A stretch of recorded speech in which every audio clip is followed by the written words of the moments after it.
ఇద్దాం అనుకున్నాడు ₹1 ఇస్తాడు, బీజేపీ లింక్ అయ్యి ఉన్నదండి. వీటన్నిటికీ తోడు గ్రౌండ్ లెవెల్లో పబ్లిక్లో 2014 కాంబినేషన్ రిపీట్ అన్నటువంటిది ఒకటి వెళ్తుంది. ఇవన్నీ ఎలాగా మైనస్ అవుతాయి ప్రాక్టికల్గా చెప్పాలంటే?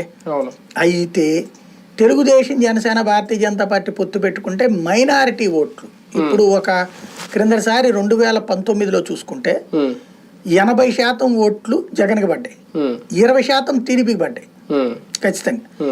బీజేపీతో పొత్తు పెట్టుకుంటే ఈ 20% ఓట్లు అటుకెళ్ళిపోతాయి, 15% అన్న అటుకెళ్ళిపోతాయి. ఇది వీళ్ళ కాన్సెప్ట్.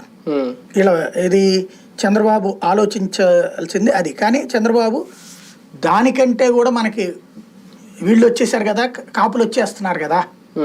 రెండవది తటస్థ ఓటర్ మన వైపుకి టర్న్ అవుతాడు అనేది ఒక క్లియర్గా ఉన్నాడు ఆయన. ఇంకోటి మైనారిటీ ఓట్లు ఆంధ్రాలో చూసుకుంటే ముస్లిమ్స్ ఓట్లు తక్కువ, తెలంగాణతో కంపేర్ చేస్తే ముస్లిం ఓట్లు తక్కువ, రాయలసీమలో ముస్లిం ఓట్లు ఎక్కువ. అక్కడ 13% ఉంటుంది, ఇటు 8% దాకా ఉంటుంది. ఈ 8% నమ్ముకునేసి అందులో ఆ ఓట్లలో 80% అటుకే వెళ్తుంది. అంటే ఓ 10 లక్షల ఓట్లని అనుకుంటే 8 లక్షలు అటుపోతుంటే 2 లక్షల ఓట్ల కోసం ఈయన ఎందుకు చెడగొట్టుకుంటాడు?